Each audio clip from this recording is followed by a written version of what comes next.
York's classic rock, Q1043. So Ken Dash out, Q104.3. I'm with Randy Bachman. We're Zooming together. Randy's in Toronto now for the Toronto International Film Festival for a documentary about his life. What's the title? I'll give you one guess. Randy Bachman? Not taking care of business. Taking care of business. Yes. I think it's about my life, but it started out being the Gretsch guitar that was stolen from me, and I got back basically 50 years later, found it in Japan, and just because of that being filmed by Coco, who's my daughter-in-law, she's married to Tal, and that being on the news, it spawned this whole documentary, which they went back to old film we had from BTO and the Guess Who, and made it some sort of biopic of me or something. And I'll know when I see it. You have not seen this yet? No. That's kind of terrifying. You didn't want to see it? Yeah, but they won't let me see it. They want to film me seeing it for the first time. Just like when they found my guitar in Japan, and we had to wait 2 years to fly there because of COVID. Right. When I got there, we went there 2 weeks early so we can get used to the time change. And we got there. I said, I want to meet Takeshi and see my guitar. And they said, you can't. So what do you mean? I came all the way here. And they said, well, you got to wait till Canada Day, July the 1st, when you're doing the switch at the Oscar Peterson Theater at the Canadian consulate there, Canadian Embassy. Right. And, I said, no, I'd like to see it now. They said, you can't. You're not an actor, so you can't see it now and then pretend, oh, isn't this wonderful when you get it back July the 1st? So we got to wait till then. So I waited till July the 1st. Takeshi was there singing Taking Care of Business phonetically because he doesn't speak English. And halfway through the song, he stops. I walk on stage with the twin guitar, got a guitar from the same year, 2 serial numbers apart. Handed him the Gretsch, he handed me that. We finished playing TCB together. They captured that on film, and I still have yet to see it. So it's amazing. That's unbelievable. Randy Bachman, your journey of what it's been like, from teenage bands, we've talked many, many times. And it's the real journey, like when you're an instant YouTube star and suddenly you've got 10 million followers and they ask you to go on tour. You don't have any skill set of how to do that, how to work with a crowd. When you start playing clubs and bar mitzvahs and smokers and things like you and Neil and everybody in the Western world did, in England, everywhere, you learn how to handle a crowd. You learn what gets a crowd going. It's our fellow Beatlemaniac, George Thorogood, said, it's one of my favorite stories. Why is one bourbon, one scotch, one beer so long? He said, well, we started playing it in a bar. And every time I sang that chorus, somebody ordered a bourbon, a scotch, and a beer, and the bartender would ring a bell. And I didn't know what the bell was. So he stopped, and the owner of the bar said, you got to play that song longer, because every time you sing it, we sell it. He goes, well, I can't just make it longer. And the guy said, here's $100. Watch how long this song can be. So he would play it for 15 minutes. Wow. And the guy could sell stuff. And there's a reality to that world, and it turns into this long story. And he put in the House Wren Blues and all that and got to sing a 10-minute song that started out as 3 minutes. Wow. God, I mean, the thing about Randy, folks, he is coming to town. 3 gigs in the area. September 16th. You're going to be at the Capitol Theater, this classic historic theater that my buddy Peter Shapiro rebuilt. It's kind of like the home of psychedelia, of the Grateful Dead and jam bands, but it's such a beautiful place. Then September 17th, the Carteret Performing Arts Center. And then September 20th, another gorgeous old Grand Dam, the St. George Theater on Staten Island. It's such a beautiful place. Have you ever played there before? I don't think so. It's beautiful. I love it. I've been there many times. I've performed there, and there are a lot of ghosts. There are ghosts hanging around that theater, the dressing room, and things. You'll hear things you may. And I listen. You know me. I'm not Mr. New Age and superstition, but there's a lot of stuff going on in a 100-something-year-old theater that we don't know about. The Phantom.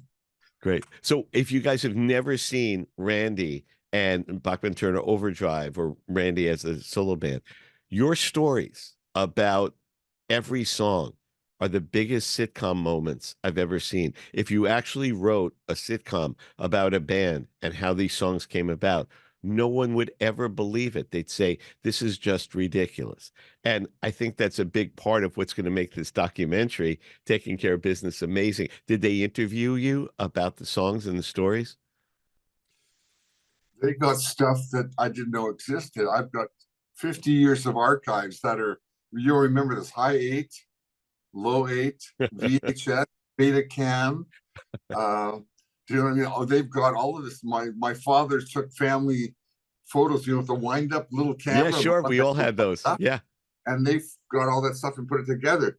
Like I said, I haven't seen it. So people that have seen it said it brings them to tears several times. The theme throughout it is the magic guitar, how I got it, how it was stolen, how I searched for it for 40 years. I ended up buying 350 Gretsches that ended up selling to Fred Gretsch. That's now the Gretsch Museum in Savannah, Georgia. And then when he got the Gretsch name back to make Gretsch guitars, he copied everyone in my collection. That became every new Gretsch that anyone's ever bought since 1990, because the factory burned down, all the templates were gone. Wow. So Oh, I didn't know that part. That's why he yeah, needed all your guitars. yeah. They calibrated them, calibrated them, measured them, made everything exactly the same. And that became the Gretsch Museum. He bought all the Gretsches of 3 or 4 years later, and I was happy to sell them, because when you have that many, you can't even play one every single day. And they were just like in a storage thing. And me selling that allowed me to buy my flat in Covent Garden, which I totally loved there in London, and it was cool. And by the way, we went 2 days ago and saw ELO in Toronto. Amazing, amazing show. Jeff Lynne and 12 musicians, 30 hit songs. The audience literally stood up, standing ovation after every song, and clapped for a good 30 seconds, which is a long clap time. Yeah. Jeff Wow. Lynne was normal, just stood there and sang Everybody All Around the World, Evil Woman, all that stuff. I remember back when the mid-70s, BTO was #1, and we had, I knew about ELO, so we let them be our opening act. By the time we got to St. Louis, Evil Woman was #1. So our opening act comes out. They have the #1 song in the country, and we then come on BTO. But then we had, Taking Care of Business, Let It Ride, and You Ain't Seen Nothing Yet. But Jeff Lynne's been like, I think he was kind of a good mentor to Tal, and it was really fun to see them. He was great. That's great. They're coming into Madison Square Garden next week. Oh, Sold out show.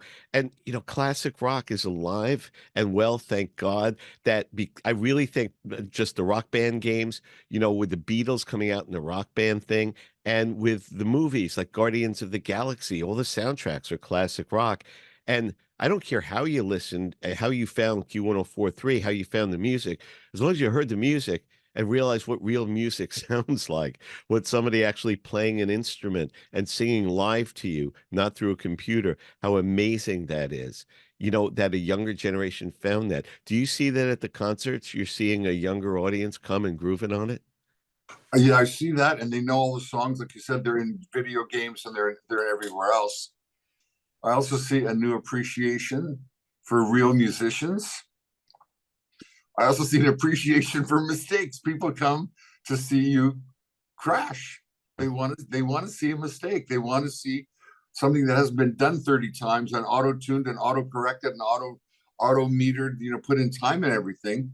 And I was sitting there in the audience, and then obviously people recognized me. And the opening act are called the Roonies, and it was the guy mentioned me. He said there's a legend in the building. His movie premiering in a couple of days, and he mentioned my name. And they were called the Roonies. They were the opening act, and it's Robert Schwartzman, who's an incredible musician, and they were the opening act. And people recognized me in the audience, and I'm there singing along with Tal, and we're flashing back with every ELO song. And I say to Tal, "This is amazing." And person behind Tal's doing his shoulder, he said, "This is what it's like when we're in one of your concerts. Every single song takes us back to the happy days." What are the happy days? They're from today and yesterday and going back, because nobody knows what's going to happen tomorrow Right. with nuclear bombs and people being shot and a new mask or a new this or a new presidential race or whatever is going on. Everything's crazy. We're happy to be alive today, but everything from yesterday on is a good old day. And these songs remind us of the good old days. And I've I told feel you the so story. fortunate. I don't know, what I ate for breakfast yesterday, but my first concert, my first rock concert of seeing, you know, Bachman Turner Overdrive open for Commander Cody in the Lost Yeah. Planet Airmen. I can tell you who I went with, how we got there, every detail of it is so etched in my mind. It was like a bar mitzvah in a way, of this, friend's older brother taking me to my first rock concert and telling my mother, I won't let anything happen to him. And, so that was my, okay, it's on you. You're taking my kid here. And, it doesn't matter. I just remember everything because, as you said, Yeah. every song reminds you of the girl you were dating or the girl you wanted to date and couldn't. And if I said to you, what were you doing 10 years ago today or 20 years ago today? You'd have no idea. None. I said, what were you doing the first time you heard taking care of business or Yeah, right? I mean, or let it, let it bleed, or you know what I mean, right. I mean, or or she loves you. You go right back to that time. It's like walking through your old neighborhood and you smell the food that your baba used to cook, and you go in and you order it because the odors bring back so many happy days. you did Breakfast with the Beatles with me live with Stevie Van Zandt as my co-pilot, and Paul McCartney was playing at the Garden once. He said, "We got a lot of friends in the audience tonight. People you love. Hey, people you love. I want to bring them up. Bruce Springsteen, Stevie Van Zandt, come on up." And they came up, and they played. I saw her standing there, and it go. It's so funny. Stevie told the story on the air. He said, "We're standing about to go on," and I say to Bruce, when you were in your bedroom listening to the Beatles and I was in my bedroom, did you ever dream that one day, and Bruce said, shut up. Like, no, what I'm saying is shut up. Just don't. And he said, I realized because I couldn't get out of my head of me as a kid listening on that transistor radio, and I'm about to walk on stage with the thousands of shows that they've played around the world, as you would. But we're about to walk on his stage at Madison Square Garden and play that song. And Bruce he was standing perfectly still, just kept saying, shut up. Like, Yeah. okay. So when they walk on stage, it comes time for George's leads. And Bruce said, Paul McCartney says, take it, Bruce. And Bruce went, Stevie, it's yours. And just, just didn't play Oh, it. So made Stevie play it. And, asked him about it. And he was sure Bruce would play. He said, but I just knew in case he chickened out, I had to do it in my head to remember how to play it. Because who wants to be this guy who screwed up the lead that everybody knows note for note? about a month ago, Tal and I went to Chicago for the 50th Beatles reunion there. That's where they played Uh-huh. Soldier Stadium, Soldier Field. Yeah. Soldier Field. It was incredible. We spent 3 days there with all the Beatlemania people. I sat beside Billy J. Kramer, a couple of guys that were in Wings, Yeah. With and Lawrence Stuber's always there. Lawrence Stuber. Yeah, Yeah. it was great. Well, that's fantastic. We love doing that. We love having you at the fest for sure. So we get Randy Bachman in town September 16th, the Capitol Theater. At September 17th, the beautiful Carteret Pack. September 20th, the beautiful St. George Theater. If you're not getting to one of these shows, you're absolutely nuts. And any ideas when the documentary might be out for streaming, when we can see it here? No, well, we're looking at next year. In it, Tal and I cut the first Father Son album, the Bachman album, Bachman and Bachman album.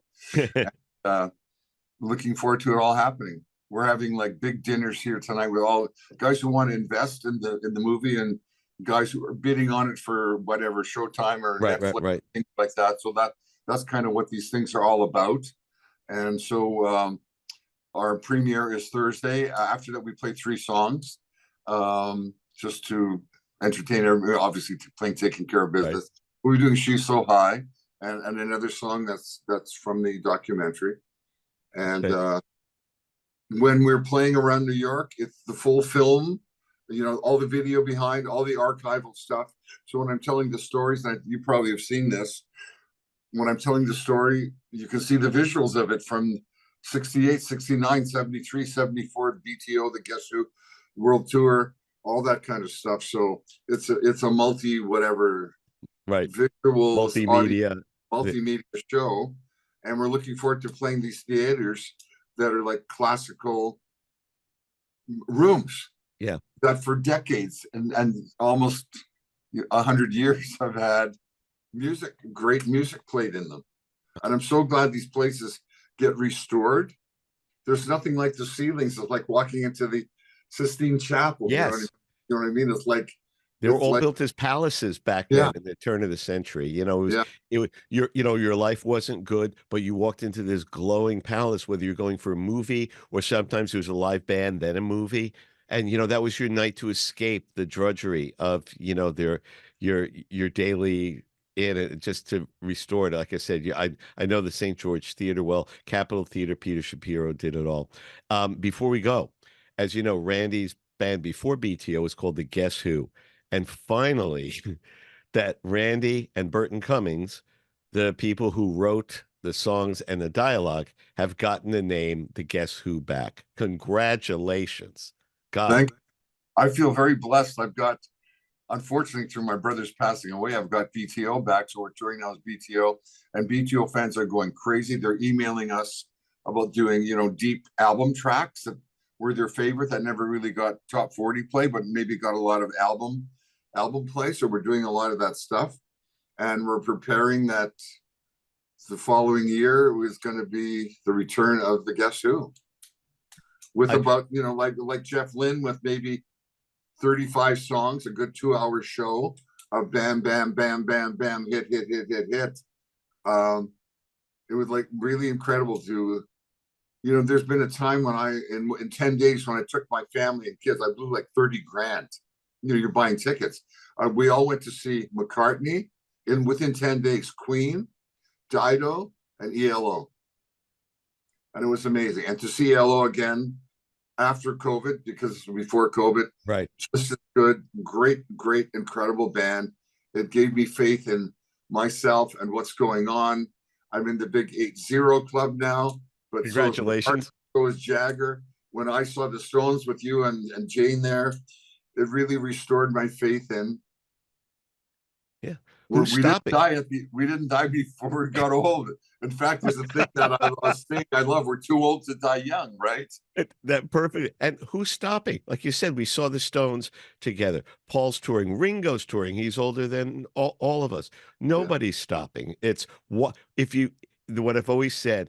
If you love doing something, and there's thousands of people who love you doing it, and even forget about the money. If you see there's such joy in people's faces as you play these songs, and as long as you play them at a level where you're proud of the performance, then why would you ever stop? If a moment comes when you go, I don't think I'm good enough to do it anymore, that's the moment. But as long as Mick can sing, as long as Keith can play, as long as Randy Bachman can play, why the hell would anybody stop? Because you're loved. As my favorite line, as Keith Richards always said, it was become like the Oscar Wilde of rock and roll with his bon mots. And they said, you really don't need the money at all. So is it the ego? Is it fame? Why do you do it? And drag on the cigarette. And he said, because no one applauds when you take the trash out at home, baby. Like, that's it. Well, it's our teenage dream. The Stones, the same as me, they were inspired by Chuck Berry, Bo Diddley, Elvis, that whole thing. And you want to be that way, and suddenly you are that way, and other people are following you. You still have it in your head. I saw Chuck Berry, he must have been 85 at the 300 Club in London. He forgot all his lyrics. We didn't care. The audience sang every word with him. Right. The only thing he sang was My Ding-a-Ling, right? But everything else, we knew the lyrics to everything. He didn't even tune his guitar. He'd be playing, and his son was his guitar player. His son would come over and tune some of his strings, and he would chase him away. He plays out of tune. Nobody cares. He was there with his captain's cat and a Hawaiian shirt and his Gibson guitar, doing rock and roll music, and Johnny B. Good and Little Queenie. It was. I tell anybody out there, your audience, if you have a chance to go and see a classic band, because some of us are dropping like flies just from age and from whatever else is going on. If you have a chance to go see them, go and see them. The memories cannot be bought. This is your chance. Once they're gone, they're gone.